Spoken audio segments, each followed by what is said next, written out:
Dear student, मैं दीपक वर्मा आप सभी लोगों का अपने इस YouTube channel interactive physics by Deepak Verma में स्वागत करता हूं।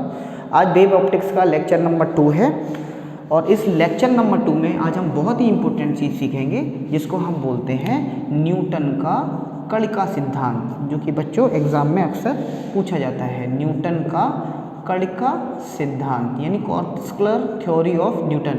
कॉर्पस्कुलर थ्योरी ऑफ न्यूटन, थोड़ा अजीब सा नाम है लेकिन आपको 2-3 बार पढ़ेंगे तो अपने आप याद आ जाएगा। यानी न्यूटन्स कॉर्पस्कुलर थ्योरी। ये थ्योरी बड़ी इंपॉर्टेंट है बच्चों।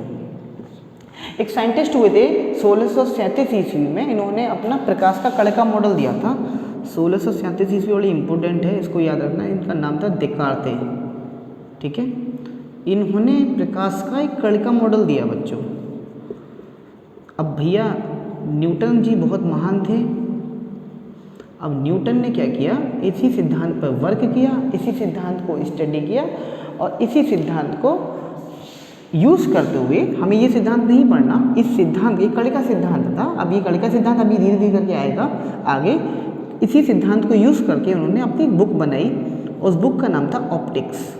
ये इन्होंने न्यूटन ने बनाई थी और इसी बुक में इन्होंने कुछ सिद्धांत दिए जो कि न्यूटन के कणिका सिद्धांत नाम से प्रसिद्ध हुए।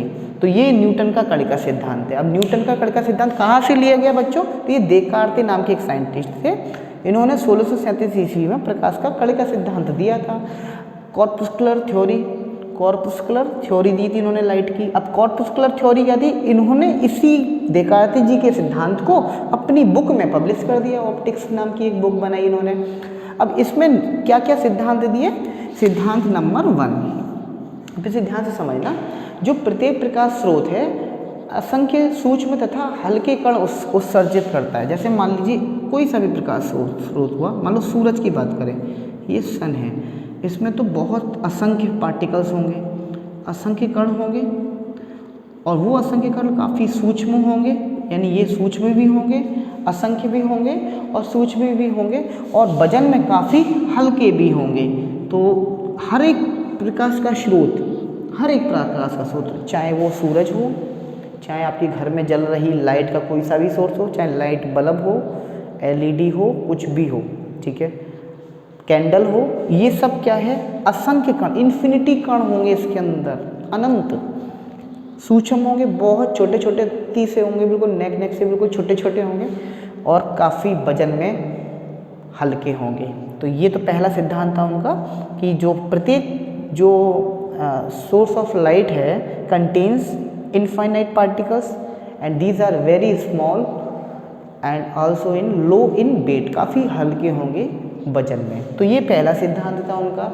दूसरे नंबर पे ये बताया था उन्होंने, न्यूटन जी ने अपनी बुक ऑप्टिक्स में, कि जो प्रत्येक जो कणिकाएँ होती हैं समान माध्यम में सरल रेखाओं में चलती हैं। अब जैसे सरल रेखाओं की बात करें, समान माध्यम की, तो समान माध्यम का मतलब ये हो गया जैसे होमोजीनियस मीडियम, इसको बोलते हैं होमोजीनियस मीडियम, समान माध्यम या समांगी माध्यम। अब समांगी माध्यम क्या होता है बच्चों? एक ऐसा माध्यम, एक जैसा माध्यम, जैसे पानी है तो पानी पानी पानी पानी और कुछ ना हो, वाटर, एयर है तो एयर एयर एयर। तो ये प्रकाश के कण है ना, बिल्कुल सीधी रेखा में चलते हैं, ऐसे करके बिल्कुल सीधे सीधे चलेंगे, बिल्कुल सीधे सीधे, कोई इनमें डिस्पर्सन नहीं होगा, कोई इनमें मतलब तिरछापन नहीं होगा, बिल्कुल सीधी रेखाओं में चलते हैं, बिल्कुल सीधे सीधे चलेंगे, कोई इनमें डेविएशन नहीं होगा।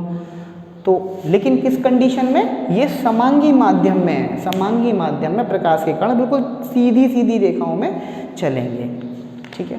तीसरे नंबर पर अगर बात करें कि अगर ये कणिकाएँ किसी वस्तु से परावर्तित होकर हमारी आँख पर गिरती है तो वस्तु हमें दिखाई देने लग जाती है। अब जैसे ये जो पार्टिकल्स हैं, कणिकाएँ हैं, छोटे छोटे कॉर्पस्कुलर हैं, ये अगर किसी वस्तु से टकरा गई, मान लो ये एक ऑब्जेक्ट है हमारे सामने, एक आयताकार ऑब्जेक्ट है और ये टकरा कर अगर हमारी आंखों पर आ रहे हैं, ठीक है, तो हमें वो वस्तु दिखाई देने लग जाएगी। क्यों? ये क्योंकि ये टकरा गई और टकराने के बाद हमें ये चीज़ दिखाई दे रही है।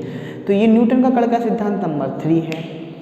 नेक्स्ट की बात करें तो नेक्स्ट है भिन्न भिन्न रंगों के प्रकाश की गणनाएं भिन्न भिन्न आकार की होती हैं, मतलब भिन्न भिन्न रंगों के लिए। जैसे मैंने विबग्योर की बात करूं या किसी ग्रीन कलर के लिए बात करूं, तो ग्रीन कलर की हो सकता है खिड़कियाँ कोई बड़ी हो सकता है वॉयलेट की छोटी हो सकता है रेड की और बड़ी हो।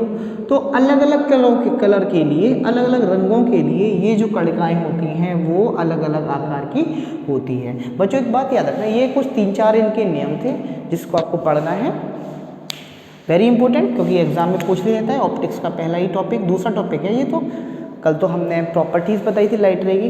बच्चों इन्होंने, न्यूटन जी ने, सर आइजैक न्यूटन, सलाम है इनको, इन्होंने रिफ्लेक्शन के बारे में बहुत अच्छा बताया, अपवर्तन परावर्तन के बारे में बताया, लेकिन इस कणिका सिद्धांत के अनुसार उन्होंने ये नहीं बता पाए उस समय कि पोलराइजेशन कैसे होगा, ध्रुवण के बारे में इन्होंने कुछ नहीं बताया, स्कैटरिंग ऑफ लाइट नहीं बताई, व्यतिकरण वगैरह, व्यतिकरण का फंडा नहीं बताया, व्यतिकरण का कंसेप्ट नहीं बता पाए।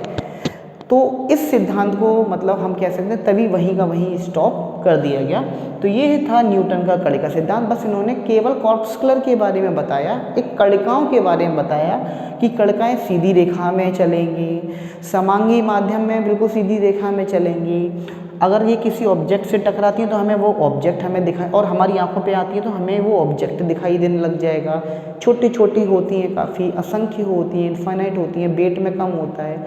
ये सारी चीज़ों को न्यूटन जी ने अपनी बुक ऑप्टिक्स में बताया था, और इसी सिद्धांत को बोलते हैं हम न्यूटन का कणिका सिद्धांत, जो कि बहुत ज़्यादा इम्पोर्टेंट है आपके एग्जाम पॉइंट ऑफ व्यू से। Thank you very much.